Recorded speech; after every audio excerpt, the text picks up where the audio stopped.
Good evening. Welcome to Unity Church of the Hills. We're glad you're here. You know, in this work that I've been in for about 30 years, I've bumped into some wonderful folks, some amazing teachers and authors and people in the movement. And along comes Dr. Joe into my life about a year and a half ago through his second book, and the one that really jumped out and grabbed me. And we began to work with that book here on a regular basis and teach it as best we could. And then we worked it out for Dr. Joe to be here through the auspices of Insight Events in June. And I had a feeling that he would be, as he presented himself on What the Bleep and in his work. But it's been a great pleasure to find that is really absolutely the case. Dr. Joe Dispenza is a great gift to all of us, and he is so because he sees the great gift, the geniuses that we all are, and has a tremendous ability to bring that out. So please welcome to our stage tonight, Dr. Joe Dispenza.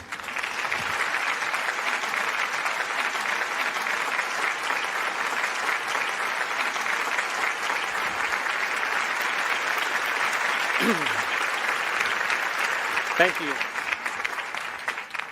I want you to turn to the person next to you. I want you to look them in the eye. I'd like you to introduce yourself as a genius. Let's begin.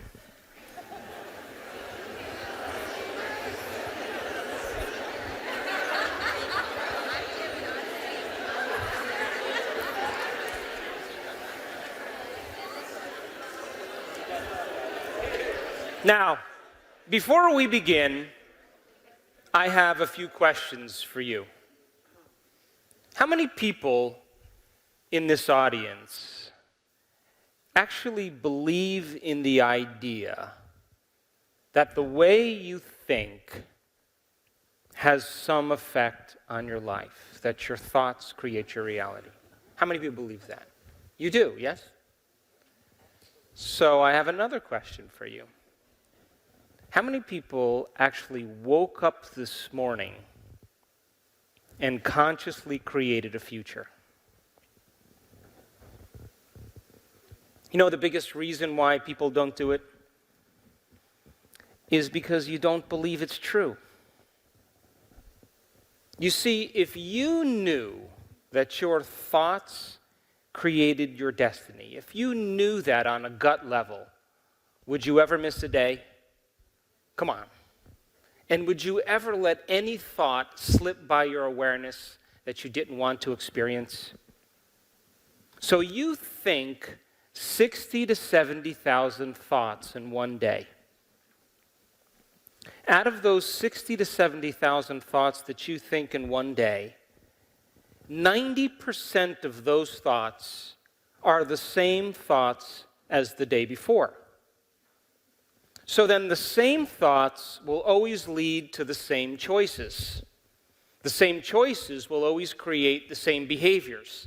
The same behaviors will produce the same experiences, and the same experiences will create the same emotions, and those same familiar feelings and emotions will drive the same exact thoughts. And your biology, your neurocircuitry, your chemistry, your hormones, your physiology, and your genetic expression will be always equal to how you think, how you act, and how you feel.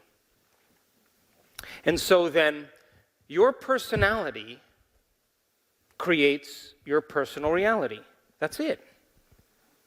And your personality is made up of how you think, how you act, and how you feel. So the present personality who's sitting here today has created the present personal reality called your life. So would you agree then that if you wanted to create a new personal reality, then you'd have to start thinking about what you've been thinking about and change it? Yes? And you'd have to start noticing those unconscious habits and behaviors that lead to the same experiences, that create the same emotions, that reaffirm the same identity, and decide if you want to act and choose in the same way. And then you'd have to look at those emotions that you've memorized, that have become part of your personality, and decide if you want to bring those emotions into your future. You see, most people try to create a new personal reality as the same personality, and it's impossible. We literally have to become someone else. So then, if you keep thinking the same way every single day and making the same choices that lead to the same behaviors, there's a principle in neuroscience. And that principle is nerve cells that fire together wire together. So as you repeat the same thoughts, choices, behaviors, and experiences, you're forcing your brain to fire in the same sequences, in the same patterns, in the same combinations every day. And as long as you make your brain work the same way every day, you're reproducing the same level of mind. And you begin to hardwire your brain into a very finite signature. And that finite signature is like the box of the brain. So then, thinking outside the box then would mean that you would begin to make your brain fire in new sequences, in new patterns, in new combinations. And whenever you make your brain work differently, you're changing your mind, because mind is the brain in action. So the one ingredient that allows you to begin the process is information, is knowledge. Because every time you learn something new, you make a new connection in your brain. That's what learning is. Learning is forging new synaptic connections. Remembering is maintaining and sustaining those connections. So then, the Nobel Prize laureate Kandel in the year 2000 found that when people learn just a few bits of information, they doubled the number of connections in a certain part of their brain from about 1,300 connections to 2,600 connections. But if they didn't revisit that information and review it, within hours or days, those circuits literally pruned apart. So then, as you begin to learn vital information about the nature of reality, the new science of possibility, and you begin to wire that information in your brain, and you can repeat it, which, by the way, if you come to the workshop tomorrow, you're going to have to repeat everything that you learn, because you're going to have to wire it in your brain. So that in your weakest moment or your darkest hour, you don't talk yourself out of possibility. So as you learn just a little bit of information, you're adding new stitches into the three-dimensional tapestry of your gray matter. And if you can contemplate and think about what you've learned, you're making your brain fire in new and different ways. And when you make your brain work differently, you're changing your mind. So then, new thoughts should lead to new choices. And new choices should lead to new behaviors. And new behaviors should create new experiences. And new experiences should create new emotions. And those new feelings and those new emotions should drive new thoughts. And that's called evolution. So then, does your environment control your thinking? Or does your thinking control your environment? Or we could say, does your personal reality create your personality? Or does your personality create your personal reality? So then your brain is organized to reflect everything you know in your life. Your brain is a reflection of your external environment. It's an artifact from the past of all the things you've learned and all the things that you've experienced. It's wired or mapped in your brain. So if you wake up every morning and you get out of bed on the same exact side as you did the day before, and then you shut your alarm clock off with the same finger, and then you slip into your favorite slippers and you shuffle into the bathroom, and you use the toilet like you always do, and then you get up and you walk over to the mirror and you look in the mirror to remember who you are, And then you get in the shower and you wash yourself in the same routine way as you always do. And then you dress yourself and groom yourself to look like everybody expects you to look.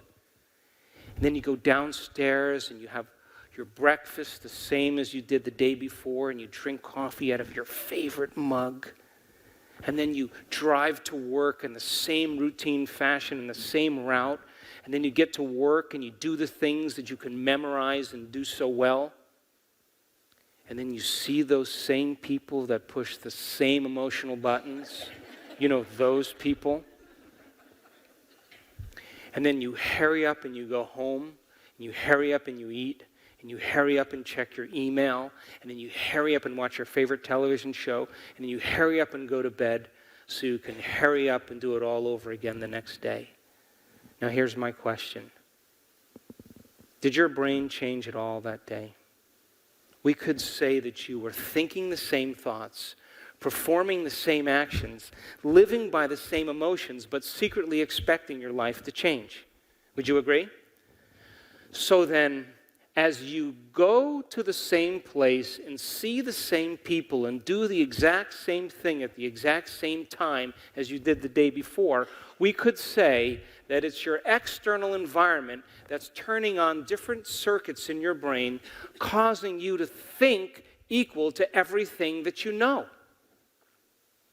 And as long as you think equal to everything that you know, everything the same, and you told me that your thoughts have something to do with your destiny, you keep creating more of the... Poke the person next to you, please. So you're thinking equal to your environment. So we could say then that it's your personal reality that's creating your personality. And it's your environment that's causing you to think and feel equal to everything that you know.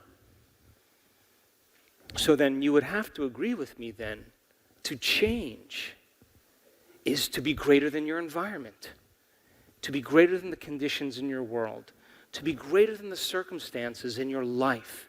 And every great person in history knew this, whether it was William Wallace or Mahatma Gandhi or Martin Luther King or Joan of Arc, Madame Curie, Queen Elizabeth I, Abraham Lincoln. They all had a vision. They had a dream. Couldn't see it, couldn't smell it, couldn't taste it, couldn't feel it, but it was alive in their mind. It was so alive in their mind that they began to live as if that future reality was happening in the present moment. So then, can you believe in a future that you can't see or experience with your senses yet?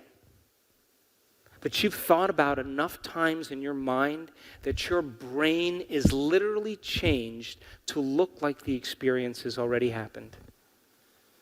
Neuroscience now says it's absolutely possible. So can you fall in love with the future potential that exists in the quantum field and emotionally embrace that future reality before it's made manifest?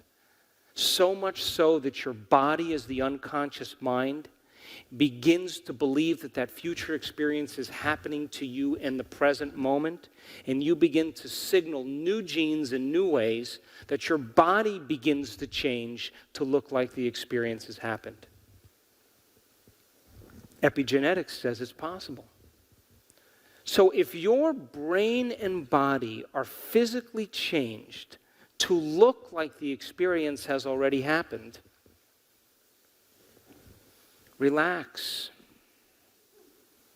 Because the experience is going to find you. And it's going to come in a way that you least expect. Now, why would it come in a way that you least expect? Because if you can expect it, it's nothing new. It's got to catch you off guard, and it's got to rock your world, and it's got to leave no doubt that what you did inside of you produced some result outside of you. And when you can correlate what you did inside of you that produced some event outside of you, you'll pay attention to what you did and you'll do it again. And when the experience finally shows up, and you're caught up in the emotions of the experience, Those new emotions then inspire you and drive you to believe that it's possible. And you begin to build a neurological network that convinces you now that somehow you have a hand in your destiny. How many people are with me? So then, if you accept this paradigm, just in the littlest way, then you would have to agree then that the quantum model of reality says that your environment is an extension of your mind. That mind and matter are so intimately related, it's almost impossible to distinguish them apart. So if your environment is an extension of your mind, and you truly change your mind, shouldn't there be evidence in your life? I mean, why else would we do it? Shouldn't there be something happening outside of you because of the change you made inside of you? You with me? Now, when we embrace the concept of change, you know, if you're no longer going to think the same way or act the same way or feel the same way, you're not going to make the same choices that lead to the same behaviors, that create the same experiences, that produce the same emotions, that make you feel like who you are. The moment you begin the process, you step into the river of change. Now here's the old self, and here's the new self, and there's a void between the two. And when people begin the process of change, the moment they're no longer going to think like themselves, the moment they're no longer going to act like themselves, complain or blame or make excuses or feel sorry for themselves or judge other people, and the moment they are going to stop the emotions that keep redefining them, they just put their foot in the river. And now here's the problem. The moment that happens, it begins to feel uncomfortable. It begins to feel unfamiliar. It begins to become unpredictable. And all of a sudden, you're in the unknown. And this is the moment where people define themselves. Because the hardest part about change is not making the same choice as you did the day before. And the moment you begin to inhibit those thoughts, choices, behaviors, experiences, and emotions, the body is craving the payoff, which is the emotion that you've become to define as yourself. And now the body's not getting that familiar feeling, and it starts to send a signal back to your brain, and it says, start tomorrow. You're a loser. It's not going to work. You broke a fingernail. Your day is ruined. And those thoughts are the body as the mind, as you'll learn, trying to unseat you. And if you listen to that voice as if it's true, that voice, that thought will lead to the same choice, which will lead to the same behavior, that will create the same experience, that will produce the same emotion, and you will say, this feels right. No, that feels familiar. Crossing the river of change is the biological, neurological, chemical, hormonal, addictive, genetic death of the old self. It is a literal dying of the old self. And people will say to me, Dr. Joe, yeah, but I can't predict my future. I'm in the river of change. Well, the best way to predict your future when you're in the unknown is to create it. And only when you are in the unknown, when you are in that void, if you can begin to become comfortable with it, that the magic happens. So then, we invest enormous amounts of energy in building an identity that's connected to the old self. And where you place your attention, as you'll learn this weekend, is where you place your energy. So if you keep this facade, this ideal of yourself going for an extended period of time, all for the payoff of the feeling that you define as you, Because when you wake up in the morning, the first thing you do is you wake up and then you go, oh, where's the feeling? Oh, there's guilt. Oh, whoo, whoo. Almost didn't know who I was. All right, now I can think about my problems and all the people that are related to it. Oh, my goodness. We look for that feeling. So then, the moment we begin to draw our energy away from the old self, that is the David and Goliath. That is Gandalf on the bridge looking at the monster. And as you begin to take your attention off the old self, it demands a certain amount of your attention. And now you are beginning to abandon it, and you're taking your energy and bringing it back, and you're driving it to a new future. And that first couple steps into the river is where people have to decide if they want to cross or not.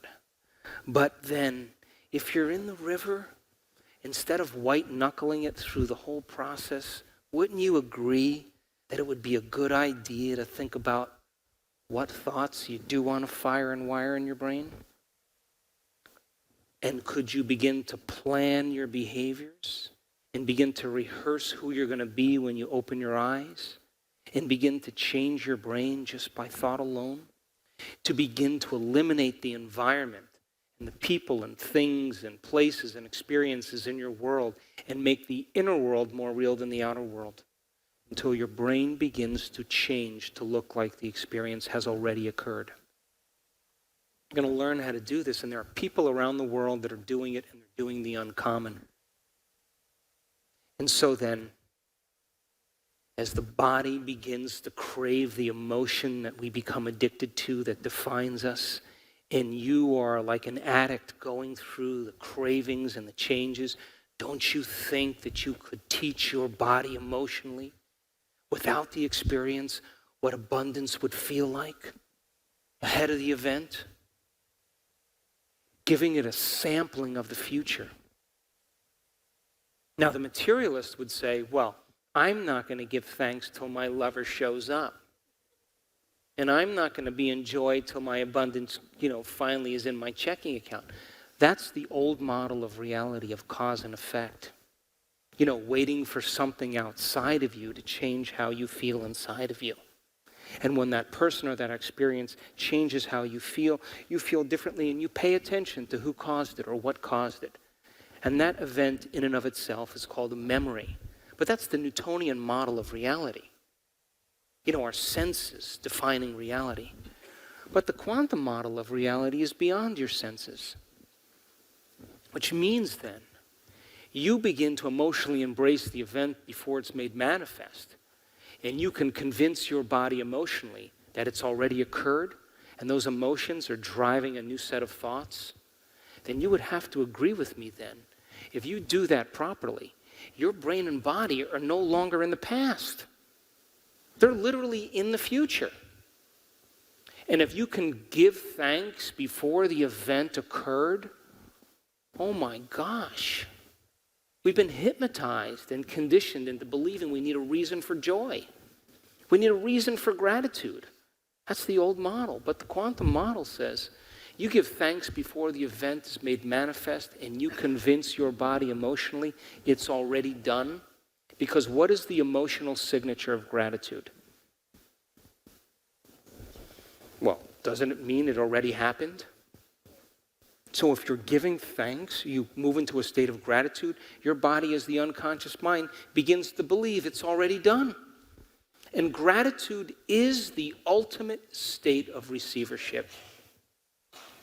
So then if you're combining a clear intention with an elevated emotion, and you're in a new state of being, then you're literally signaling new genes in new ways before the event has occurred. And your body begins to change, as you'll learn this weekend, to look like the experience has occurred. You've already signaled the gene. The body's already in the future. And as a matter of fact, if you combine that model with the quantum model of reality, and you're observing that destiny, your body's going to be drawn to the event.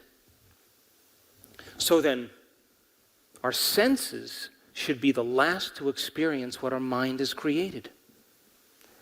And so then the materialist would wait for the event to occur to give thanks. But the quantum mind has already experienced it enough times that when their mind and body are in the future, they have a sense of knowingness. So taking philosophical knowledge, information, and initiating that information into your life to have an experience allows you to begin to experience the truth of that knowledge. And then ultimately, if you can re-experience it enough times, you begin to master it. You go from philosopher to initiate to master. And there are people around the world that are doing the uncommon right now. And we are in an amazing time. This is a time in history where it's not enough to know. This is a time in history to know how. And I can tell you from the movie What the Bleep, after it became an overnight sensation, the most common question that I heard over and over and over again was, how do you do it? And why is it so hard to change? Those are two questions I kept hearing over and over again. So then most people wait for crisis or trauma or disease or diagnosis or loss to finally decide to change. We have to be knocked to our knees when we finally say enough. And when we reach that point where we're in crisis, we no longer feel like ourselves, and that's the first time we could actually see ourselves. Because you're beginning to look at it through the eyes of someone else. But my message is, why wait? You know, you can learn and change in a state of pain and suffering, or you can learn and change in a state of joy and inspiration. Which would you choose? Now, the old model of reality that's been steeped in religion is that you have to suffer and you have to go through all the emotions along with it, and then it's time to change. But why not create the life you want in the state that you're in? So, after What the Bleep, we started teaching workshops around the world, not because I ever wanted to do it, but because people kept asking me, what do you do? And how do you do it? And so we taught these workshops for a year. And guess what happened? Nothing. I mean, some people had some changes, but it really wasn't amazing, you know? And I had to think, you know, if I was making a difference or not. And I don't know if I wasn't saying it well, or I just, you know, it wasn't being received. But after about a year, about 9-10 months, all of a sudden we started getting emails from people. And the first line of every email that we get is always the same. The very first line reads exactly the same. It reads, "You're not going to believe this. I actually applied this stuff and it works." And so we started seeing people heal themselves of different conditions, and it became exciting. And then we started to teach these other level workshops because people wanted to know more, and then more levels and more levels. And I never planned on doing any of this, to be honest with you. And we had an event in Colorado, and it was an advanced workshop, and the staff pulled me aside of the hotel, and they asked if I was handing out ecstasy on the breaks, you know. And so that particular event was very emotional for me because I started to witness transformation occur right in our workshop. And people were having a tremendous release of the emotions from the past. And so then at the end of that event, they said, "Come do another event." And I was like, I don't know anything else. And let's do another one. So we did another one. And in that event, we had 7 people have a spontaneous remission. They were signaling new genes right in the event. Some lady with chronic bladder infections and celiac disease and food sensitivities. One lady was living on lettuce for 7 years was slamming pizza and eating hamburgers and all excited. And it caught my attention because all of a sudden I was witnessing transformation in real time. And I knew that something was going on inside of people. And then we did this event in Seattle, and this lady had MS. She was in a wheelchair, and she got up after her meditation and walked across the front of the room, unassisted, feeling back in her legs, signaled the gene right in the meditation before the experience. She wasn't waiting for something or someone to heal her. She emotionally embraced the potential in the quantum field before it was made manifest, and she intentionally selected that outcome. And when you combine a clear intention with an elevated emotion, you move into a new state of being.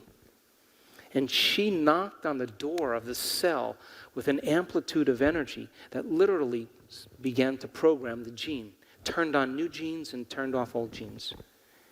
And then we had another event, and another lady with MS from Texas, believe it or not, got feeling in her leg. Now I was totally absorbed because I knew on some level we were making a difference in people's lives. So then I started thinking we should measure this stuff. So we brought in a team of neuroscientists and quantum physicists, and we partnered with Heart Math Institute, and we started teaching these advanced workshops. And I can tell you from experience that people just like you are doing the uncommon. They're doing the miraculous. They're doing amazing things. And they don't have to be a monk or a religious person or a nun, or they don't have to be a male or white or any of that stuff that keeps us separate. They understand that there's an intelligence within them that's giving them life. And that same intelligence that's organizing all of those functions, keeping your heart beating. Your heart beats over 2 gallons of blood per minute. Over 100 gallons of blood in 1 hour.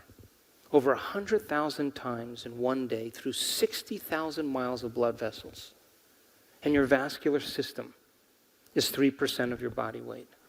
That you lose 25 million cells every second. Oh, you just made another 25 million. Were you thinking about that?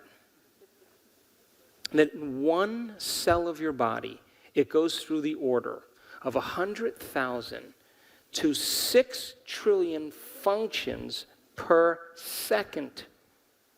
Now multiply that by the 50 to 70 trillion cells that make up your body, and that communication is happening faster than the speed of light. You inhale 2 million liters of air a day, and within seconds, it's transported to every cell of your body. Are you trying to keep track of all of that? So there's an intelligence that's giving us life. And the question is, can you take time out of your busy day to begin to emulate it?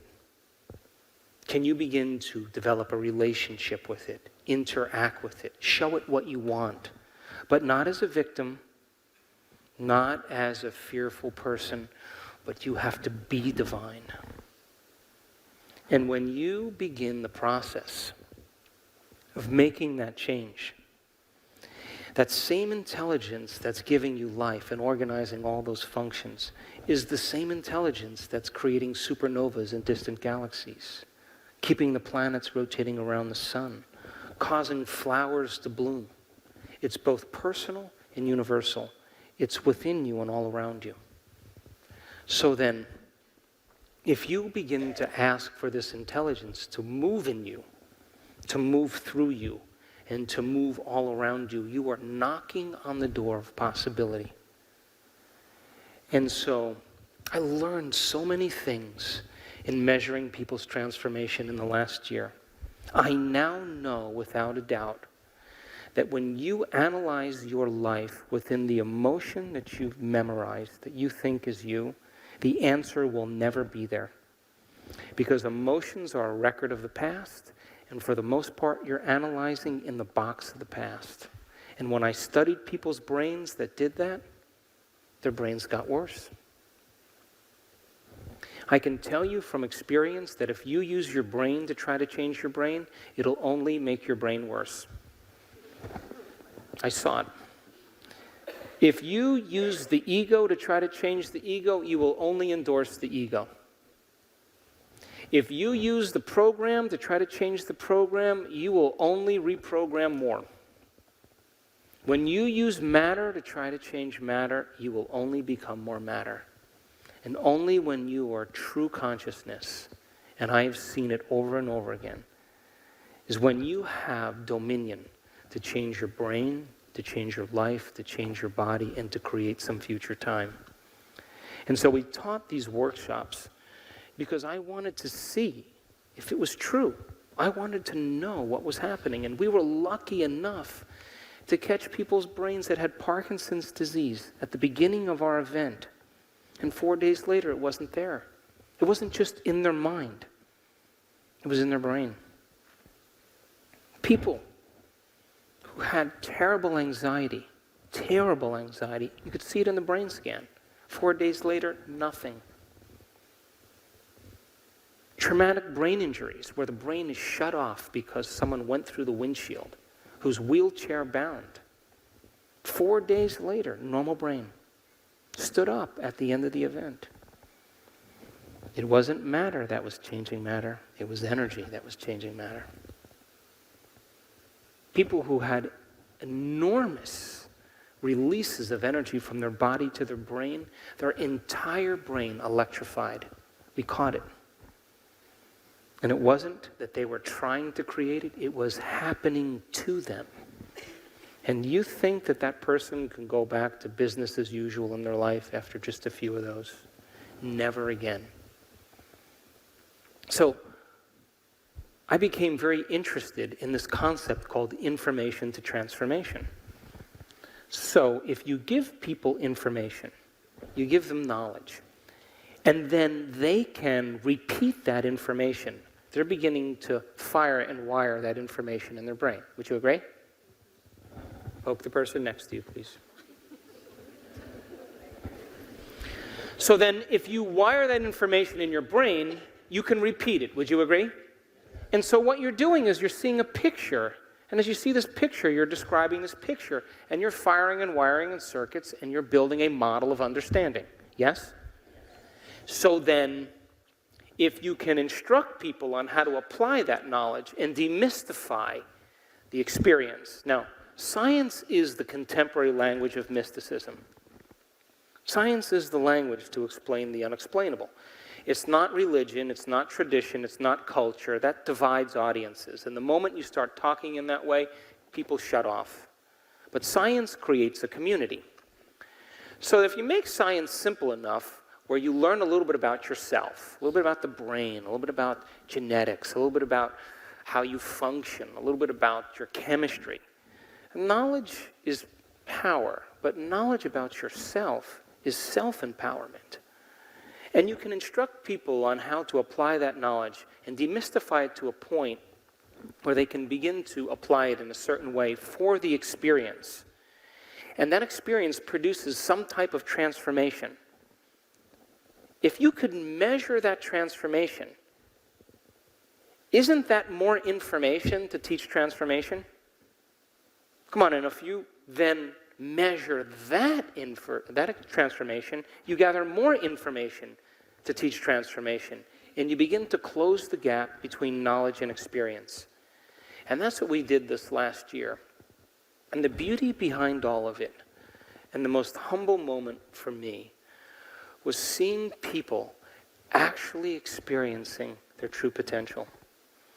And I really have no interest any longer in doing keynote presentations, or I'm not really thrilled about conferences. And I want to be with people that want to do it. I want to be with people that want to actually apply this. Because when you begin to apply these principles in a simple way, the end product of that is called magic. And there isn't a person in this audience that's so special to be excluded from this equation. That we are creators, that's who we are. And so, this weekend, this tiny little weekend, one day, to retreat from your life for one day, to remove the constant stimulation that reminds you of who you think you are, to no longer see the same people or go to the same place and do the same thing at the exact same time, to give your brain a break and your body a break from the re-identification of your world, long enough to learn new information, and then wire it in there and then have the experience. And when you begin to repeat the experience enough times, you begin to develop a skill. And we saw that in our advanced group, that most people, in order to change their brain state in the United States, it takes about 1.5 minutes to 2 minutes for people to alter their state.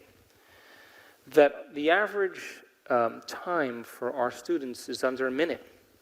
And some people do it in 4 seconds, and 5 seconds, and 9 seconds. Now, that's not like a race. Hey, look at me, I'm getting to the divine before you. But it told me one thing, that it was a skill. And the more you practice it, the better you get at it. And so when you begin to eliminate your external environment and you go within, as you'll learn this weekend, if you're analyzing and you're thinking, you haven't changed your brainwaves. And you're basically doing what you do with your eyes open. You're only doing it with your eyes closed. You understand what I'm saying? So then, if you keep practicing the techniques, you get to experience the fruit of your efforts. And I'm happy to say that in the last year, we actually have made scientific history because we have seen the uncommon happen so many times. So I'm here this weekend not to convince you that it's possible. I already know it's possible. I'm here to inspire you to apply it to your life. Because the hardest part about all of this, you ready? Hardest part is making the time to do it. That's it. Taking time for your precious self to begin to change from the inside out. And the people who actually do it, that heal themselves of rare genetic disorders that science said you're never going to change, medical science said forget it, that are living a new life with no evidence in their body, no genetic markers, nothing normal. You know what they say? My disease was my greatest teacher. That's what they say. Now, when they're crossing the river and they're fretting, they're not saying that. Why isn't it working? It should be happening. Once you arrive, you don't have those thoughts any longer. And so this year, I learned something truly amazing. I saw a handful of people with very severe conditions for 2 years change their health.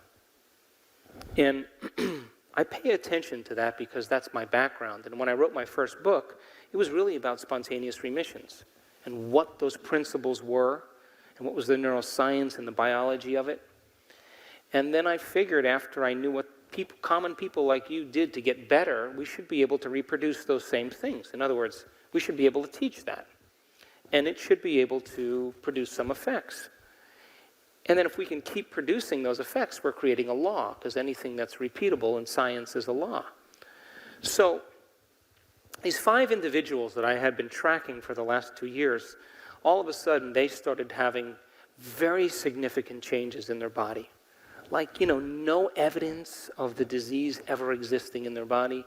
All their blood values and all their urine analysis, all normal. They were given a clean slate.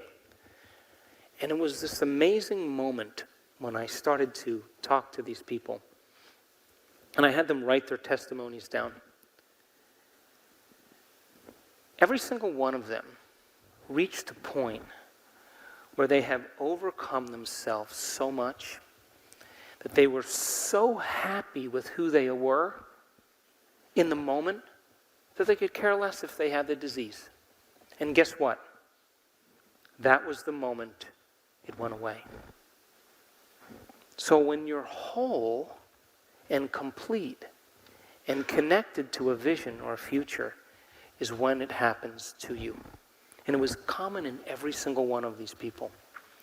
And so when we try to create from polarity when we try to create from duality, when we try to create from trying and hoping and praying and wishing, that is not the state of being that produces the miraculous. That in order to be divine or emulate the divine, to be a creator, you have to be divine. You have to be expanded. You have to be invincible. You have to be unlimited. And when you bring up that emotion, you are signaling genes in new ways. So then this workshop this weekend is to give you some of the tools to do that. You with me? Poke the person next to you, please. So you geniuses still? Now, every time you have a thought, you make a chemical. And if you have a great thought, or an unlimited thought, or a joyful thought, you turn on a set of circuits in your brain that fires in a very specific sequence, pattern, or combination that produces a level of mind that makes a chemical for you to begin to feel exactly the way you were just thinking, great or unlimited or joyful. Now, if you have a negative thought, or an unhappy thought, or a guilty thought, you turn on a different set of circuits in your brain and a different sequence, pattern, and combination that creates a different level of mind that signals the brain to make a chemical to match the exact thought you were thinking for you to feel exactly the way you were just thinking, negative or unhappy or guilty. Now, the moment you begin to feel the way you think, because the brain is constantly monitoring the body, you begin to think the way you feel, which makes more chemicals for you to feel the way you think, and then you think the way you feel, and then you feel the way you think, and you think the way you feel, and then you feel the way you think, and then you think the way you feel, and you do this for years on end. And the cycle of thinking and feeling and thinking over time creates what I call a state of being. Now, a state of being is when your mind and body are working together, when your thoughts and feelings are aligned to a destiny. Now, thoughts are the language of the brain, and feelings are the language of the body. And how you think and how you feel creates a state of being. You with me? So would you agree then if you thought an insecure thought, that in a matter of seconds you would begin to feel insecure? Yes? And the moment you begin to feel insecure, isn't it going to drive more insecure thoughts? Which is going to cause you to feel more insecure, and then you're going to think more insecure thoughts, then you're going to feel more insecure. And then you're going to say over time, I am insecure. And whenever you say, I am anything, you're commanding your mind and body towards a destiny. Now, the redundancy of this cycle of thinking and feeling and thinking over time conditions the body to memorize that state as well as the conscious mind. And whenever the body knows as well as the mind, that's called a habit. A habit is when your body is the mind. Now, 95% of who you are by the time you're 35 years old is a set of memorized behaviors, emotional reactions, beliefs, perceptions, and attitudes that function just like a computer program. You subconsciously become the mind of that state. How many people are with me? 95%. So now it's going to come time to change, and you're going to use 5% of your conscious mind to think positively, while you've been running the cycle of negativity for the last 35 years. And then you're going to create your dream board, with your hairstyle and your SUV and your fingernails and the big house behind you and a kid in the back with a perfect smile in the car seat. But you're going to feel unworthy. That's mind and body in opposition. You see, we have to recondition the body to a new mind. And that's where greatness comes in. So then, if you keep thinking and feeling and thinking in the same way over time, just like any program, the body will know how to do it better than your conscious mind. And when the body becomes the mind, now you're in a habit. And a habit is an unconscious, automatic set of thoughts, behaviors, and emotions that is acquired through frequent repetition. So then, you can't consciously remember your PIN number because you had 3 glasses of wine downtown in Austin. But then you walk over, you look at the keyboard, you can't consciously remember the number, but then all of a sudden your fingers press the number. How did that happen? You practiced it so many times that your body knew better than your brain. And that's where most of our personality exists. Now, how do we get this way? Feelings and emotions are the end product of past experiences. And you can remember experiences better because you can remember how they feel. Now, when you're in the midst of an experience, everything you're seeing and smelling and tasting and feeling and hearing, all of your five senses plug you into the environment. And as you're in the midst of that event, all of this data is rushing back to your brain through those 5 different sensory pathways. The moment that information reaches your brain, it causes jungles of neurons to begin to organize themselves into networks. The moment those neurons string into place, the brain makes a chemical, and that chemical is called a feeling or an emotion. How many people are with me? Now, because emotions tend to last longer, long-term memories, you can remember your first kiss. You can remember graduating from high school. You can remember a promotion, your wedding day, being proposed to, the birth of your children. You can remember going on vacation and catching a fish off the coast of Mexico and eating it with your friends and drinking great wine and feeling the breeze and seeing the sunset. But the problem is you can't remember what you had for dinner the night before, right? Because routine lulls the brain to sleep. And most Americans can tell you exactly where they were on 9/11. They could tell you who they were with, what time of day it was, and what they were doing. Because everything that you were seeing and hearing changed your internal state. And the moment you felt differently inside of you, you woke up and you paid attention to what caused it outside of you. And that event in and of itself is called a memory. So then think about this. You're geniuses, right? So if feelings and emotions are the end product of past experiences, and you're feeling the same way every single day, what does that mean? Nothing new is happening in your life? Yes? Now, if feelings and emotions are the end product of past experiences, and you can't think greater than how you feel, or feelings have become the means of thinking, are you thinking in the future or are you thinking in the past? And as long as you told me that your thoughts have something to do with your destiny, as long as you're thinking equal to how you feel and you're thinking in the past, you keep creating more of the quantum model of reality is still working for you. Now, your body is your unconscious mind. And it does not know the difference between an actual experience in your life that creates an emotion and an emotion that you can fabricate by thought alone. To the body, it's exactly the same. So if you're thinking and feeling in this loop for years on end, your body as the unconscious mind is believing it's in the same past experience 24 hours a day, 7 days a week, 365 days a year. The body literally believes it's in the past. And if you condition the body to be the mind of that emotion, then the body literally is in the past. And you can't create a new future while your body's living in the past. How many people understand?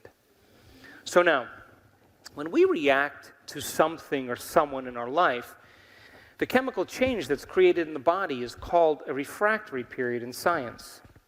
So you react to someone or something, and all of a sudden you feel different chemically, and you don't know how to control your emotional reaction to that event, and those emotions last for hours or days. You know what that's called?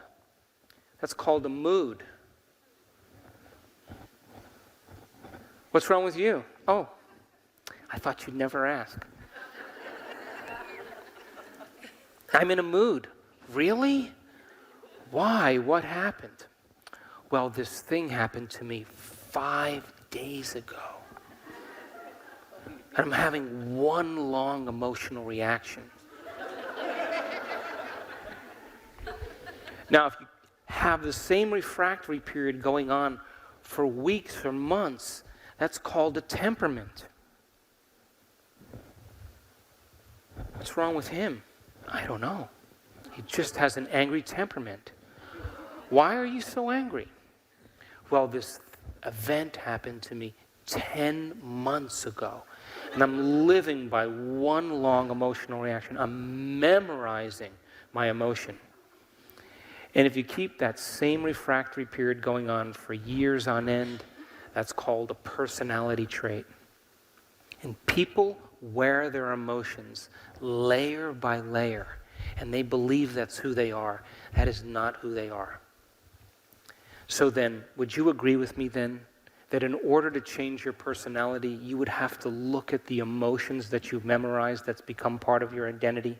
Yes? Now, did you hear me say, go back and look at the event and analyze the event? No, it has nothing to do with the event.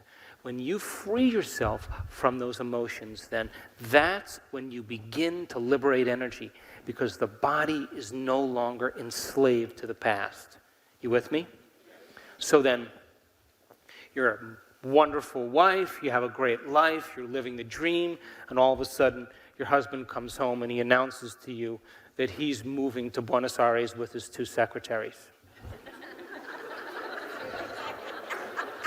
And you're raising your children, and you got the whole dream going, and you're angry, and you're frustrated, and you're jealous, and you're envious, and you're sad, and you're going through all these emotions, and you don't know this, but every time you think about the experience, you produce the same chemistry in your brain and body as if the event was happening. So your body's re-experiencing the event 50 to 100 times in the day, and you're conditioning the body into the mind of the past. And then you call up your mother and you tell her, and then you tell your family, and then you keep talking about it, and you keep running the chemicals and firing and wiring the circuits in your brain, and it turns into a mood, and it turns into a temperament. It goes on for years on end, and becomes part of your personality. You're just that bitter, angry person. And so someone approaches you 20 years later and they say, why are you so angry? And you say, well, I am this way because of this event that happened to me 20 years ago. From a biological standpoint, what that really means is, I haven't changed in the last 20 years, and this event knocked me out of balance. And this emotion now defines me from that experience of the past. I haven't changed in the last 20 years. You with me? So another woman, she's living the dream, and her husband comes home and he announces that he's moving to Barcelona with his 2 secretaries and the IT guy. And now this woman goes through the same emotions. She's angry, she's frustrated, she's jealous, she's envious, she's bitter, she's hateful, she's judgmental, she's sad. And this goes on for a while. And all of a sudden, she starts to look at how she's feeling, and she says, God, living by these emotions isn't loving to me. And all of a sudden, she grabs the book on unconditional love, and she reads it, and she gets the companion CDs. She listens to those, and she comes to the Unity Church, listens to Reverend Steve, and she's wiring all this information in her brain, and now she's weighing the old beliefs against the new concepts, and now she goes to the dark night of the soul, and she realizes that all the answers have to come from within her. And in a moment, after weeks of learning this information, knocking on the door of possibility, it finally becomes visceral. And she says, oh my God, if I loved myself and I loved my ex-husband, I would free him and wish him the best. And she lets go. She shortens the refractory period of her emotional reactions. That's called emotional intelligence. And she gets on with her life, and she raises those kids by herself. She takes them to the baseball games and the soccer games and the ballet. She works during the day. She goes to school at night. She's up early in the morning taking her kids to the carpool. And years go by, and she finally gets her degree. Within 1 year of her degree, she scores a new job in Austin, Texas, one of the fastest growing cities in the United States.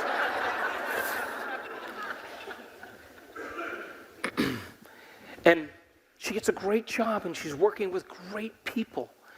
And all of a sudden, within a year, she falls in love with the senior vice president of the company. And they travel the world, and then they buy a house in the south of France. And she spends her summers in France and her winters in Austin. Her kids get married and have grandkids. They graduate from college. Now you approach this woman 20 years later, and you say to her, yes, but your husband left you 20 years ago. What do you think she's going to say? That was the best thing that ever happened to me. You see, a memory without the emotional charge is called wisdom, and that's the name of the game here. So then, if you're living by the same emotion every day and you programmed it into your body to become the mind of that emotion, then you're viewing your life through the lens of the past. And when we begin to free the body from the chains of those emotional addictions, and the body settles into the present moment, and it's liberating energy, that's called joy. And that's when you see a whole new landscape. You see possibility that you never saw before because you're no longer viewing it through the past. How many people are with me? Now, are you still geniuses? Poke the person next to you, please. You're geniuses, right? So think about this.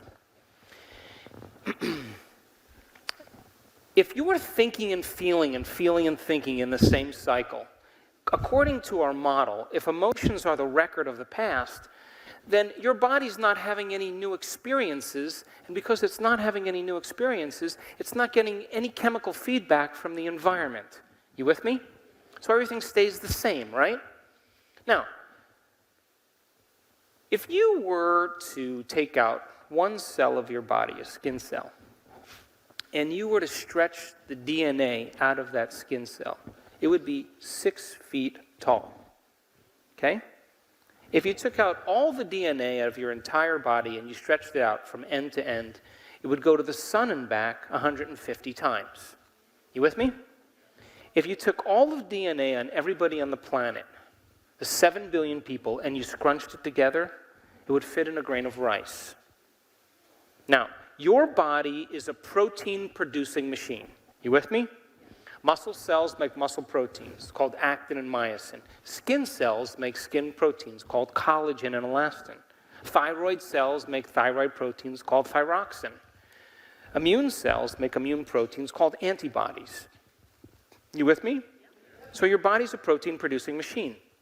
Now, in order for your body to make a protein, a gene has to be switched on or a gene has to be activated. You with me? So, when they did the Human Genome Project, they went like this. They said, okay, let's see. There's 100,000 proteins that make up the body, so there should be about 100,000 genes in each cell. Well, it takes about 40,000 regulatory proteins to make those 100,000 proteins, so it's 140,000 proteins in the body. We should have 140,000 genes. How many people are with me? But one-to-one correlation. Well, when they did the Human Genome Project, guess what? We only expressed 23,000 genes.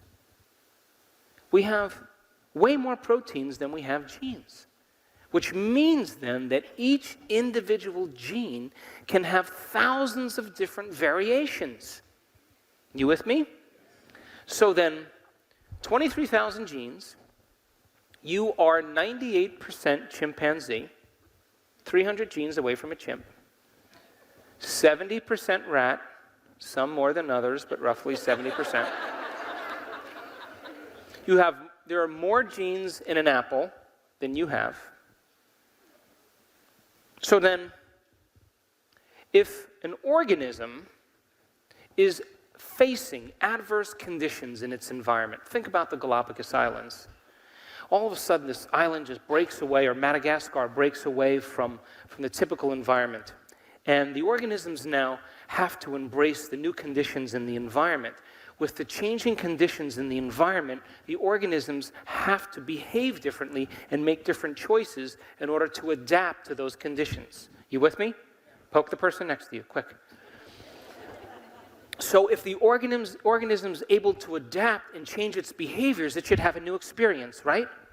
And then the new experience produces new chemical information from the environment, and that chemical information then begins to signal the gene.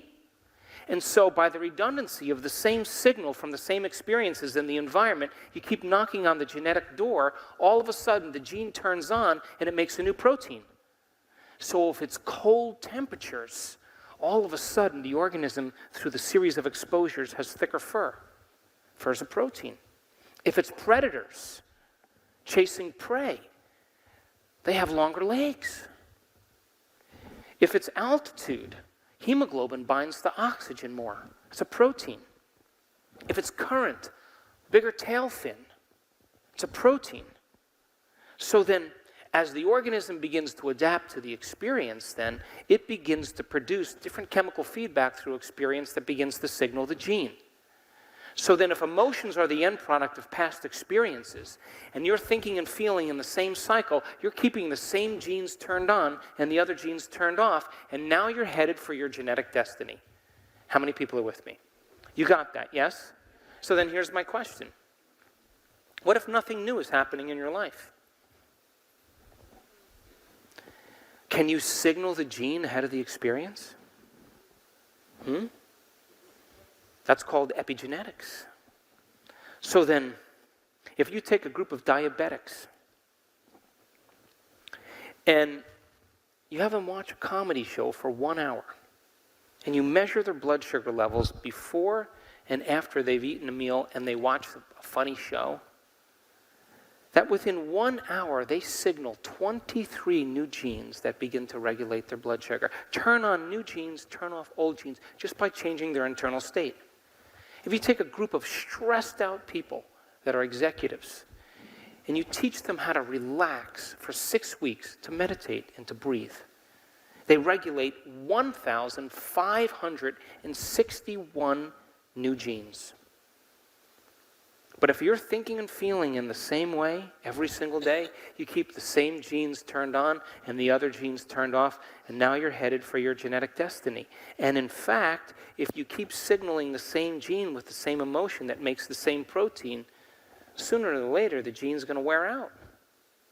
And it's going to begin to make a cheaper protein. So then all aging is the result of improper protein production. What happens when you age? What happens to your muscles, your joints, your bones? It's all protein. Your hair, your skin.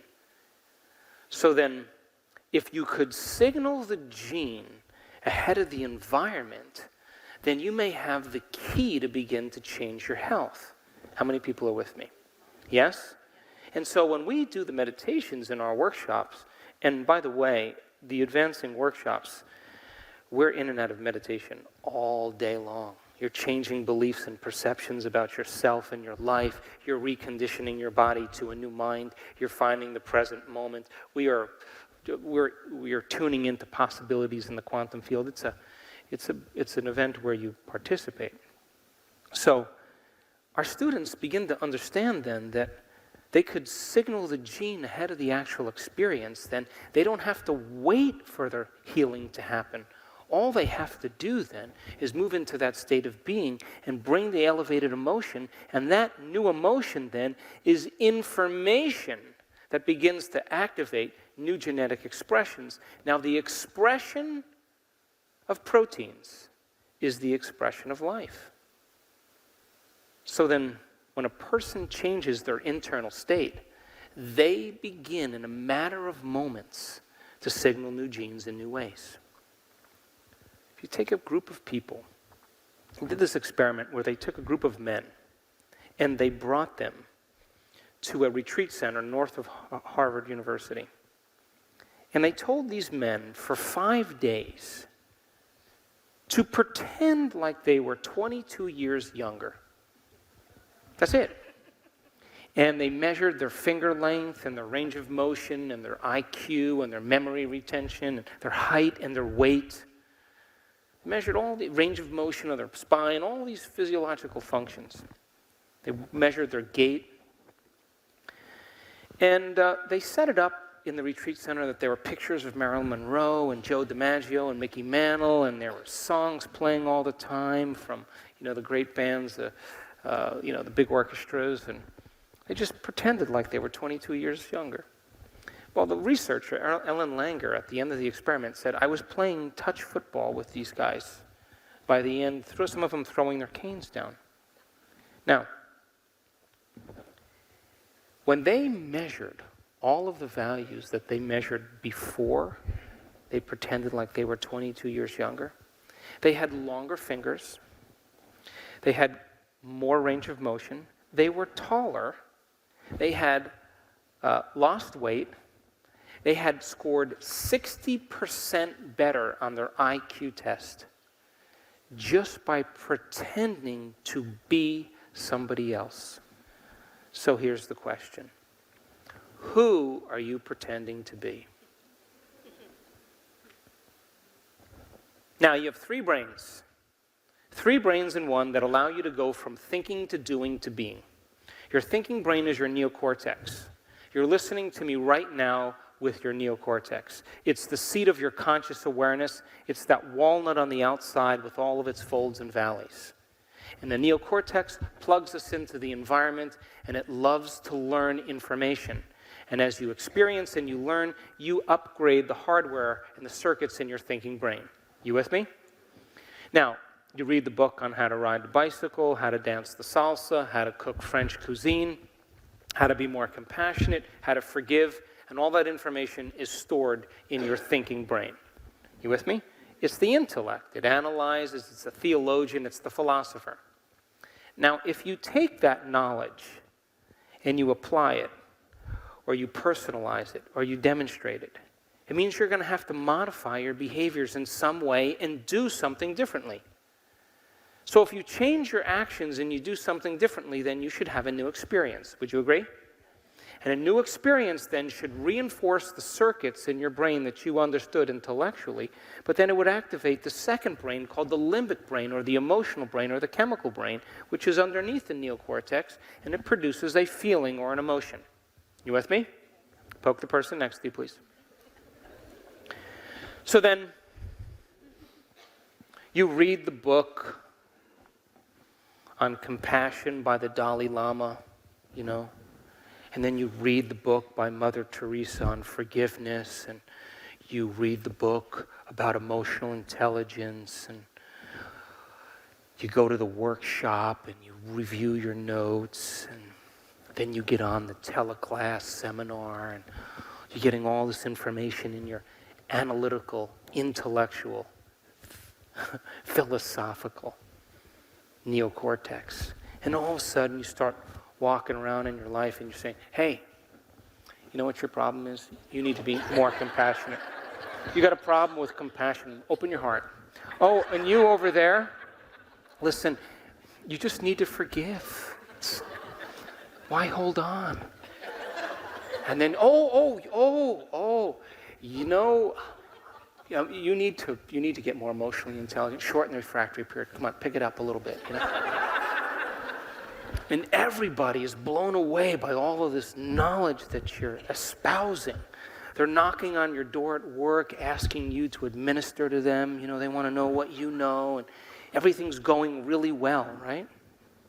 But then you're getting ready for the company Christmas party. You're putting lipstick on, you're getting ready.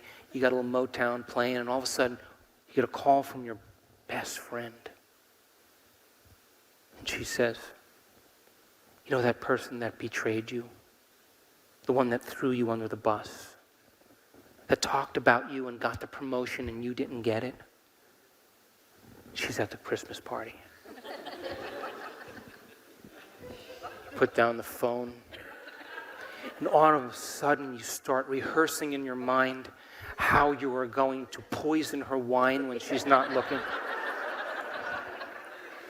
You think about going into the bathroom, locking the door, getting her in one of the stalls, wham, against the wall a few times. You start thinking about how you're going to embarrass her in front of everybody, and all of a sudden, you stop. And you think, oh no, I read the book on compassion. Damn it. Now I got to do something. And all of a sudden, you start to become conscious of your unconscious thoughts. You start to notice your knee-jerk behaviors.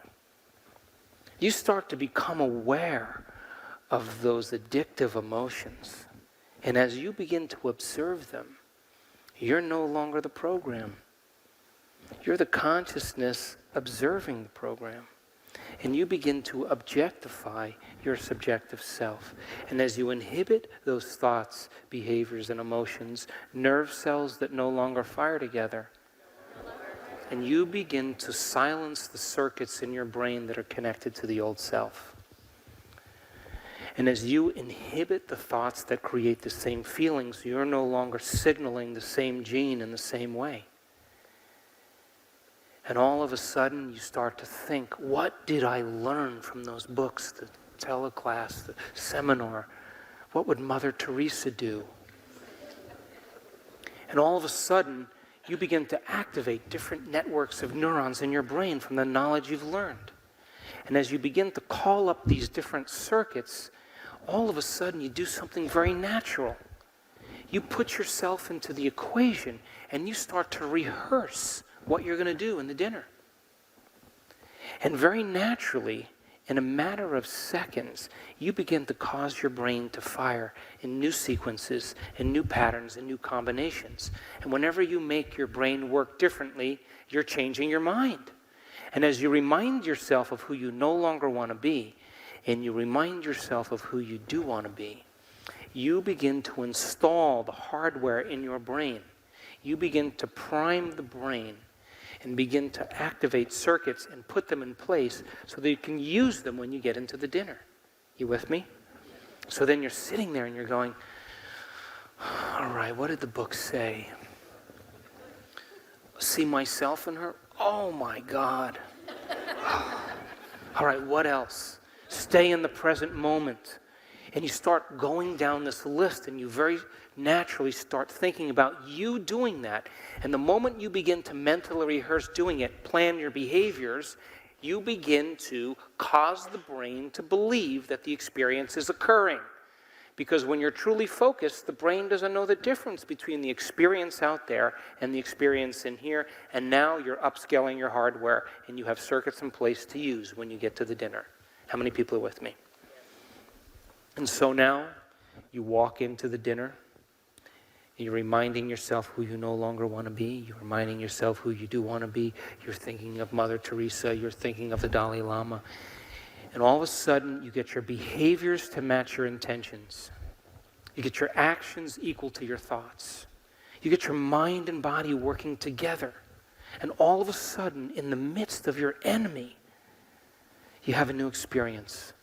And you do exactly what the book says, and your heart opens, and you feel compassion, you feel love, you feel freedom. And the moment you feel that emotion, you are now chemically teaching your body to understand what your mind has intellectually understood. So we could say knowledge is for the mind and experience is for the body. And in that moment, you are embodying knowledge. The word becomes flesh, and you're signaling new genes in new ways, and that second brain called the limbic brain is whipping up a batch of chemicals for you to begin to understand, no longer philosophically what it meant, but now you begin to understand it on a visceral level, and you are teaching your body emotionally to understand what your mind is intellectually understood. How many people understood? And now it's no longer philosophical. Your heart is open, and you're seeing through the lens of a different being because your mind and body are working together. But it's not enough to do it once. You can't forgive your enemy one time and expect to be on the stained glass windows in church. You got to be able to repeat the experience. You got to be able to do it over and over and over again. You got to be able to do it so many times that you neurochemically condition your body to memorize compassion as well as your conscious mind. And when you can get your mind and body working together, or your body to become the mind of compassion, or your mind and body to merge, now you're in a state of being. And when you're in a state of being, you activate that third brain called the cerebellum, the seat of your subconscious. Now you've practiced it so many times that you no longer have to consciously think about it. It's innate in you. It's who you are. As a matter of fact, you know how you do it, but you don't even know how, because it's subconscious. It's automatic. It's effortless. It's second nature. And when we get to that point where we have that level of competence, we could say that we've memorized an internal neurochemical order that no person, no thing, no experience could move us from it. And that's what we call mastery. How many people are with me? So how many people here know someone who's mastered suffering? It doesn't have to be you. It could be anybody. And you say to them, hey, did you read the book I gave you? No. Hey, did you see the DVD? No. Hey, we're going downtown Austin. We're going to watch some great bands. We're going to have a couple of drinks. You want to come? No. What are they saying? I've memorized this neurochemical order that no person, no thing, no experience will move me from it. Now, we use those same three brains to memorize altruistic states of being. And the quantum field only responds to who you're being. Not what you're thinking, not what you're feeling, but who you're being. They did an experiment where they took a group of people that were very, very talented in praying. They're good prayers. And they said, it's a skill. They said to these people, now look, we're going to set 3 vials of DNA out in front of you. And with all of your conscious intention, we want you to see this DNA unwinding or rewinding. And so they kept seeing the DNA winding and unwinding, winding and winding, winding and unwinding. At the end of the experiment, they checked the DNA, and guess what happened? Nothing. Intention, getting clear on what you want, a mindful process, did nothing to change the DNA. So then they said to the people, okay, move into an elevated mood. Feel goodwill and gratitude and joy. And just open your heart and just emanate this emotion into the field. So they kept doing it over and over again, over and over again. They checked the DNA, guess what happened? Nothing. Elevated emotion did nothing to change the DNA. But when they said to those people, we want you to see the DNA unwinding, and then we want you to get into the feeling, give thanks for the DNA unwinding before it unwinds. Guess what happened? 25% of the DNA unwound. You see, the thoughts that you think are like the electrical charge in the quantum field. And the feelings that you emote are the magnetic charge in the quantum field. And how you think and how you feel broadcasts an electromagnetic signature that influences every single atom in your life. The thought sends the signal out, and the feeling draws the event back. So it begs the question, what are you broadcasting on a daily basis? Because if you are living in a state of misery or suffering, and you're broadcasting that into the field every day, what you're saying is, oh, infinite creator of divine consciousness, I am in a state of suffering, and I am broadcasting this signature into the field. Bring me another reason to suffer, but bring it in a way that I least expect, that surprises me, that leaves no doubt that it's come from you so that I can suffer a little bit more. You see, we're not punished for our sins. We're punished by our sins.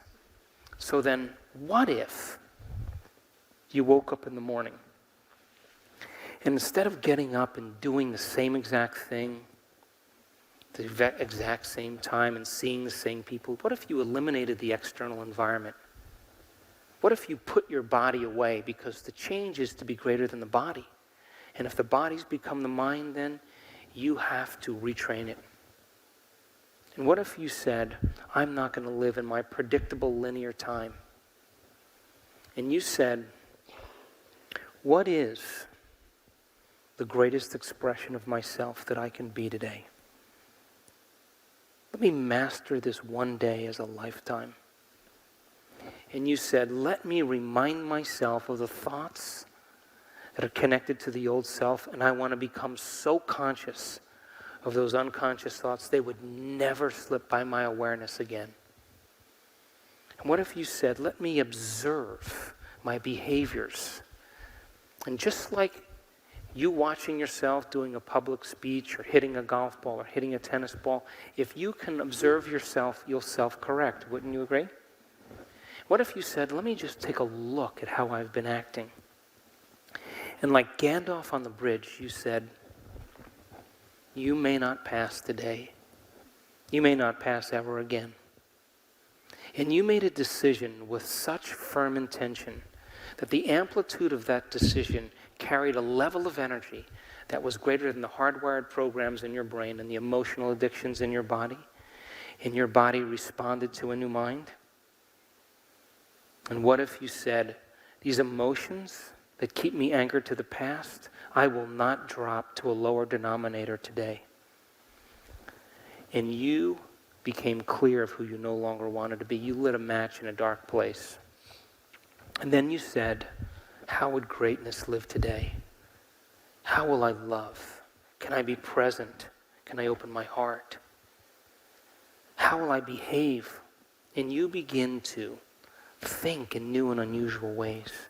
And if by chance you're so caught up in your internal vision that the thought becomes the experience in your mind, and your body begins to produce the emotions ahead of the event, you're moving into a new state of being.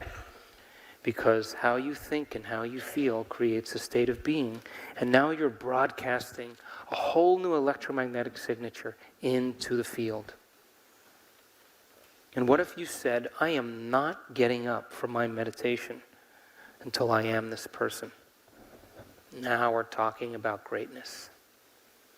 And your body is bucking and kicking like an unbridled stallion. It's impatient, it's frustrated. Why? Because we trained it to be that way. And it wants to get up and open its eyes and do things to reaffirm the identity of the emotion that it's addicted to.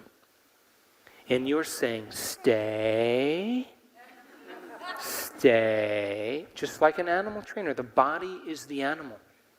It's the servant to the mind. But when the body becomes the mind, the servant becomes the master. And most people think they're making all their choices with their conscious mind. They're making choices with their body mind. And so now, person is working on transformation. And the body is looking for its chemical rush. And it's sending signals up the spinal cord to the thinking brain. And it's looking, the thermostat in the brain that's measuring the amount of chemicals of suffering or guilt or shame. All of a sudden, you're no longer thinking that way, and the body is craving those chemicals. It's modified its receptor sites. It's saying, hey, I've been doing this for 20 years. You think you're doing all this? I'm doing it for you. You're going to quit right now? And all of a sudden, it starts to send signals back to the brain, and all of a sudden, you hear those voices in your head. You're too much like your mother. You'll never change. Forget it. Start tomorrow. And you sit down with that body and you say, that's all you got? That's your best? That's it? Come on. And you say, come on. We're not getting up until we're in a state of joy or we are in a state of gratitude. And now you are conditioning the body to a new mind. And every time it wants to move to the past because it's emotional and frustrated or starts to anticipate the future, you bring it back to the present moment. Every time you do that, you're reconditioning your body to a new mind and you're liberating energy from particle to wave. And what if you got up broadcasting a whole new electromagnetic signature? And your job, by the way, is to maintain that modified state of mind and body your entire day. You can't, do a meditation and be all spiritual and, feel all great, then get on the freeway and cutting people off. That's like eating an organic healthy breakfast and then spending the rest of the day eating junk food. Your job is to maintain that modified state, independent of the conditions in your environment, independent of the addictions or habits of your body, and independent of time. And if you can, get ready, because something unusual is going to happen in your life. That's the law. So then how is self-love built? So many people in this culture confuse pleasure with self-love. It's nothing to do with each other. It's not about a manicure or a new car or a massage, or not that I have anything against any of those things. But self-love is built when you're sitting there and your body is raging. And it's telling you it can't, and you're sitting there and you're working with it. And sooner or later, it acquiesces and it surrenders to your mind. And I can tell you from experience, I have sat with my body for hours.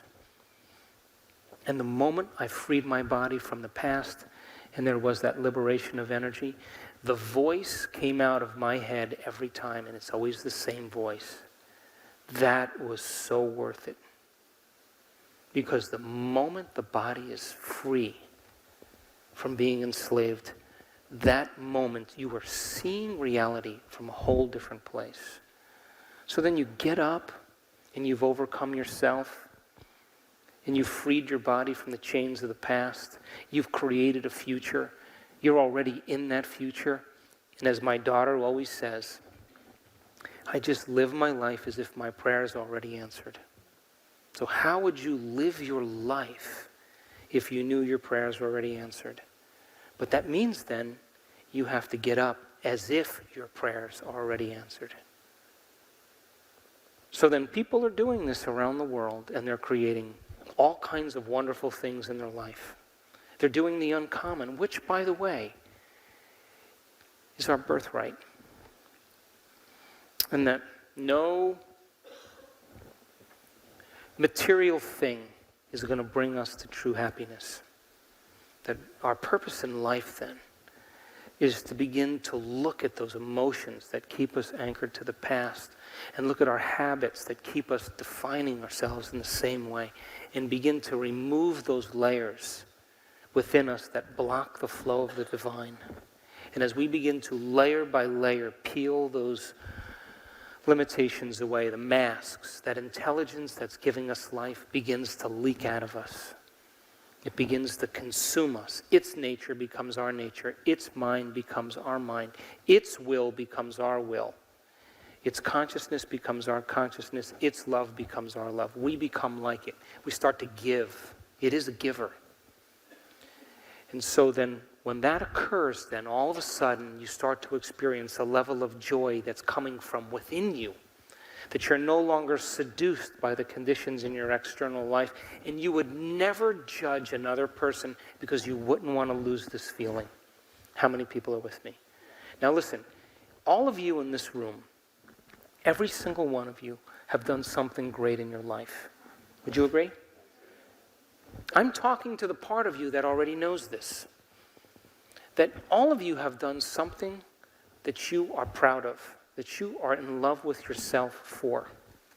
There are no schools of ancient wisdom on the top of the Himalayas waiting for us to be initiated. Your life is your initiation. That the conditions and challenges in your life, the adversity, is for you to meet those challenges with a new level of mind. And I don't care. Listen, I react to things all the time in my life. The question is, how long are you going to do it? Now, if you want to teach your kids anything, teach them how to shorten the refractory period of their emotional reactions. They will no longer be hanging on to the past. So then, who gets to benefit from the changes you make within you? First, who? You, and then your family, and then the people you work with, yes? And then ultimately your community. Would you agree? So then, before we break, my last thought. How do you become supernatural? You would have to agree that you would have to start doing what's unnatural. Yes? When everybody else is in fear, that's the time to show courage. When everybody else is in lack, that's the time to give. When everybody else is judging, that's the time to show compassion. When everybody else is hysterical and racing to the top, you're calm and present, and you're already there. And if you keep doing what's unnatural, sooner or later it will become supernatural. Would you agree? And there's this concept in biology that I love. It's called emergence. Did you ever see a group of fish all do the same thing at the same time? Or birds, they do all that. Even neurons do the same thing. Now, if you study that phenomenon in biology, if you study it, you realize something really amazing, because if you look at that, you think there's a leader, like, hey, follow me, right? Turns out there's no leader. It's not a top-down phenomenon. It's actually a bottom-up phenomenon. You know what that means? Everybody's leading. Everybody's doing it at the same time. They're connected in a community, and they're all doing the same thing at the same time, and there's power in numbers, and they become one. You with me? So there's an unconscious stigma that all great people get it in the end, right? If you get too passionate about something and you lead with passion, you're going to get it. Martin Luther King got it. Gandhi got it. Joan of Arc got it. Abraham Lincoln got it. John Lennon got it. Everybody gets it in the end if you're an individual. So subconsciously, most people are like, ooh, I don't want to shine too much, But what if everybody's leading? Can't take out everybody, can you, huh? So the new consciousness that's emerging, the new consciousness is about us demonstrating all of this. To demonstrate it in every area of your life. You can't tell me you want peace in the world and be arguing with your coworker. Take care of that first. You can't tell me you want abundance, but you feel lack. You can't feel lack. An abundant person doesn't feel lack. They feel abundance. So then gold only attracts gold. Lead doesn't attract gold. So then we have to really demonstrate all the things that we want to see in the world. And if you're overcoming your fear and anxiety, and I'm overcoming my frustration and anger, and I'm working on me and you're working on you, we're more prone to really serve and give, and we begin to connect on a deeper level. And I can tell you, I have been around the world in the last 14 or 15 years, and I have seen transformation many, many times. And I can tell you it looks the same on everybody's face. I don't care if you're from Japan or China. I don't care if you're from South America. I don't care if you're from Canada. It all looks the same. That there is a liberation of energy. And that liberation of energy is what I call the natural state of being. And that's who we really are. So as we begin to remove those layers that block the flow of the divine in us, we become more like it. We give more. We care more. We serve more. We want to make a difference in people's lives. We consider the whole when we make choices. So great time to be alive in history. Great time because all of the models are collapsing. The political model, the economic model, the medical model, the religious model, the educational model, the environment. It's all collapsing. Because there's no longer a paternalistic view. Information is so readily available. And because of that, ignorance is a choice. And so then, if you begin to understand this, then, and you see through the illusion and the veil that keeps people separated and in fear and competing and hostile, because that's a great way to control people. But when you and I lay down the very thing we used our whole life to get what we want for something greater to take over, that's the time you give people permission to do the same. And this is a great time in history because people just like you are doing the uncommon. I was in Munich, and my assistant Paula was with me. And then from Munich, we went to Amsterdam and I did some events in Amsterdam. And then from there, we went to Barcelona. And when I was in Spain this past year, Spaniards are going through a crisis. And so they're holding on to this information because they have to think in different ways in order to adapt to the challenges in their lives. And so they asked me to come back to do an advanced workshop on the shoulders of the last one we did in the spring. So we were doing the event, and there's a woman sitting over here, and I recognized her because I had seen her in New York. She had flown in New York to come to an event that I was doing, and she wanted to come to Spain.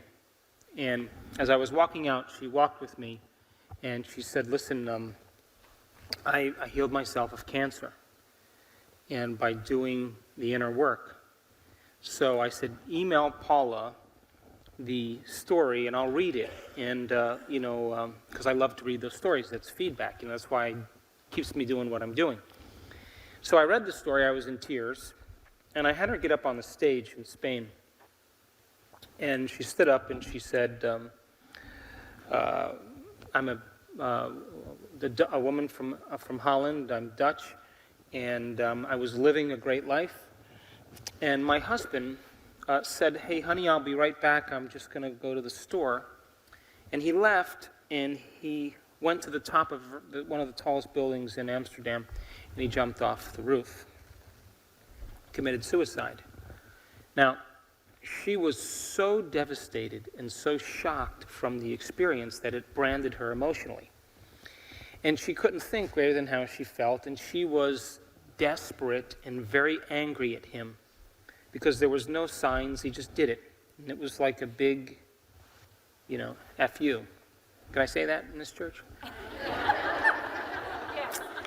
My mother wouldn't approve. So she was left with raising her children by herself. You get the picture? And the experience was so devastating to her that within a very short amount of time, she started signaling the wrong genes in the wrong ways. And you'll learn tomorrow about the hormones of stress and what they do long-term in the body. And the anger and the hostility and the frustration was the exact chemical elixir that signaled the gene that all of a sudden she couldn't get out of bed. She had her entire body in pain. And she stayed in bed for months. She couldn't get up.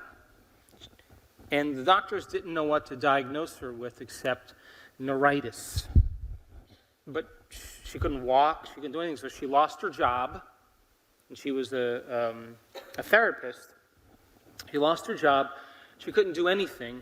She couldn't live. Her mother barely had any money, and now she's got to raise her kids, but she can't get out of bed to raise her kids. Are you getting the picture? So her life is going down very quickly. And so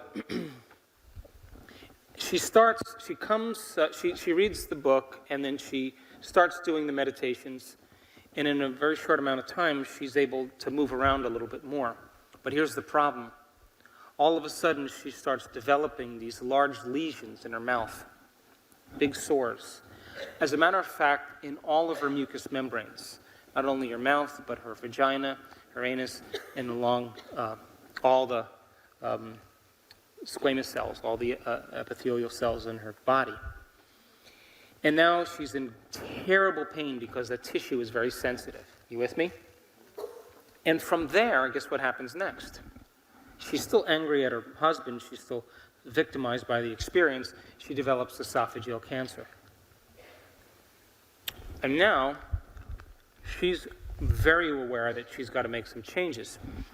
And so, she's telling this story in Barcelona, and she sits down and she starts writing down every single thought that she thinks when she feels angry.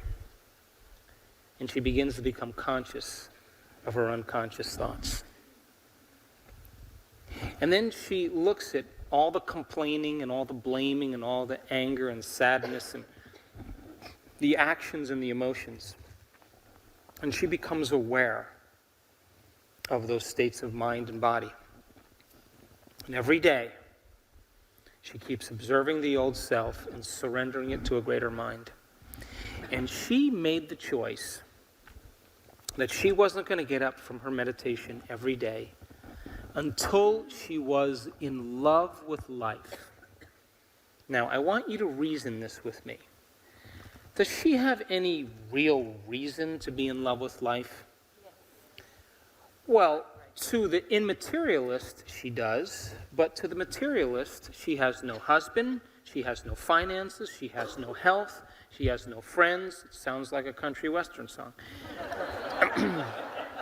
and sorry, I'm in Austin. And so, you got the car ready? So, every day she decides that she's going to do her meditation, and she is going to move into a new state of being. And she is going to marry a clear intention of who she wants to be when she opens her eyes every day with an elevated emotion, and she's going to signal the gene ahead of the experience every day. And the deal, she says, is if I'm not going to get there, I'm not going to get up until I'm in love with life. Now, she's crossing the river, yes? Now, she decided that she wasn't going to tell anybody in her life that she had cancer except her mother. That was it. Never mentioned it, never talked about it, didn't create an identity around it. And every day she crossed the river of change. And for 1 year, she told me she never missed a day. It was the most important thing in her life. All of a sudden, right around the 11th month, guess what happens? All of the sores start disappearing in her mouth.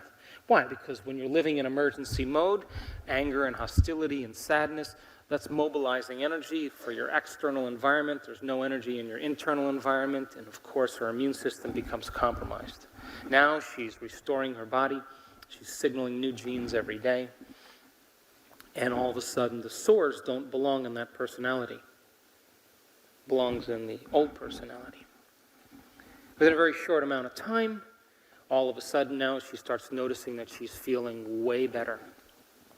She goes to the doctor a year later. There's not a sign of cancer anywhere in her body. Nothing. A little bit of scar tissue, she said, in her esophagus, but no lesions, no cancer. She's got a new boyfriend. Oh, new husband, right, Paul? New husband. She's got a new life. And she literally retired the past. She was born again in the same life. Now, is that possible? So then the process of change requires unlearning and relearning. It requires breaking the habit of the old self and reinventing a new self. It requires pruning synaptic connections, and you'll see pictures of that tomorrow, and sprouting new connections. It requires unmemorizing emotions that are stored in the body, and then reconditioning the body to a new mind and to a new emotion. It requires no longer signaling the same genes in the same old ways and starting to signal new genes in new ways. It requires deprogramming and reprogramming, losing your mind and creating a new one. We could say moving your energy out of the past and putting it into the future. How many people are with me? Now, when she finished her story, there were so many people sobbing in the audience. And when she got done, she wasn't saying it because, look at me, I did this. She really was honestly saying it because she was in love with life again. And of course she would be in love with life because every day she wouldn't get up unless she was in love with life. And now she has a life that she loves. How many people are with me? No longer a philosophical concept for her. It is actual reality for her. So the word meditation literally means to become familiar with. As you become familiar with your unconscious thoughts, your unconscious behaviors, and your unconscious emotions, and you make them familiar to you, to know thyself, that means now you no longer are the program, but you are the consciousness observing the program. And if you could every day decide who you do want to be when you open your eyes, and you begin to rehearse the thoughts that you will think, the behaviors and attitudes you will demonstrate, how you're going to live that day, and you teach your body emotionally what nobility feels like, what empowerment feels like, what invincibility feels like, what strength and courage feels like, and you are signaling the gene ahead of the experience, and you get up in love with life, and you keep practicing it, you're firing and wiring those circuits in your brain. And if you keep doing it, it's going to become familiar to you. And if you emotionally embrace the experience before it's made manifest, every single day, it will begin to become familiar to you. And if you are thinking and feeling differently than when you started, now you are in a new state of being. And a new state of being is a new personality. And a new personality creates a new personal reality. And the disease, by the way, no longer exists in that new personality. It belongs to the old personality. And if you ask this woman how she did it, she will tell you the story of how she memorized those emotions and how those emotions signaled her genes. And she realized that she had to make a personal change. And it took her 1 year. Now, here's the question. Do you think she was afraid? Give me a nod. Yeah? Do you think she had doubt? How about another nod? Do you think that she was still bitter and angry at times? But was she aware of it? Yes. So then, would you agree there were days where she didn't want to do her meditations? Yes. Oh. Would you agree there were days that she was discouraged? But she did it anyway. And every time she chose herself, she fell more in love with herself. Because she said that was so worth it. So she is no longer a woman defined by her past and her trauma. She sees it as just an incident in her life. Why? Tell me why. Because she's got a new life. She's born again, and she looks back at her old life like it was another lifetime. So then, all these emotions that we experience, that we think is who we are, is not who we are. And tomorrow, we will learn the process of change. We will learn how to make that change. And when you move into a new state of being, it's time to command matter. And when I say command matter, that is you as the quantum observer observing a future. But you have to be big, and you have to be expanded, and you have to feel divine.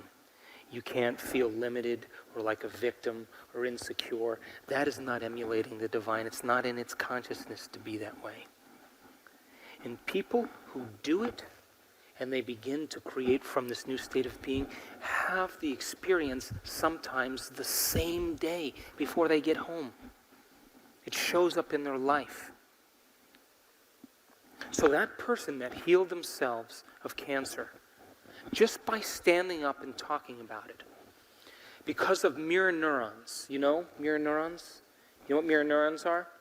They model behavior. You feed your kids, you go like this. You want them to model your behavior. Mirror neurons are modeling neurons. They imitate behavior. So if you see someone dance the salsa really well, you'll dance the salsa better, yes? If you see someone hit a tennis ball well, you'll hit it better, yeah? So then, if you see someone stand up and talk about healing themselves of cancer, won't you accept that it's possible for you as well? Didn't we say that? So then, the workshop tomorrow is basically a one-day, an introduction into these concepts. I'll show you pictures of neurons connecting and disconnecting. I'll show you what it means to use your brain when in a state of creation. I'll show you what it looks like in your brain and body when you're living in stress and when you're living in survival. We'll talk about the quantum model of reality. You know, viewing your life from the same level of mind every day. You as the quantum observer, causing infinite fields of possibility to collapse into the same patterns of information called your life. And we will talk extensively about what it means to change. And because when we move into these elegant states of being, and you feel profoundly empowered and so whole, it becomes a little irony, because all the things you thought you wanted, you no longer want because you're whole. And it's impossible to want in that moment, and that's the moment it happens. So one day to retreat from your life as the foundation. And we're doing the intensive workshop here in Austin because it's the last time I'm doing it. We'll record it, it'll be available for people, but my passion and my interest really is in the advancing workshops, the progressive workshops and the advancing workshops. We're going to be measuring epigenetics in our advancing group. We do brain scans on people. We measure their heart coherence. We measure the energy in the room. We measure the energy around the body. We measure the energy centers of the body. And we see transformation happen sometimes in one meditation. And sometimes it's a woman. And sometimes she's over 70. The point is that common people are doing the uncommon. And so, I will be here tomorrow, and I will give you my absolute best. So I hope to see you then. Thanks for listening.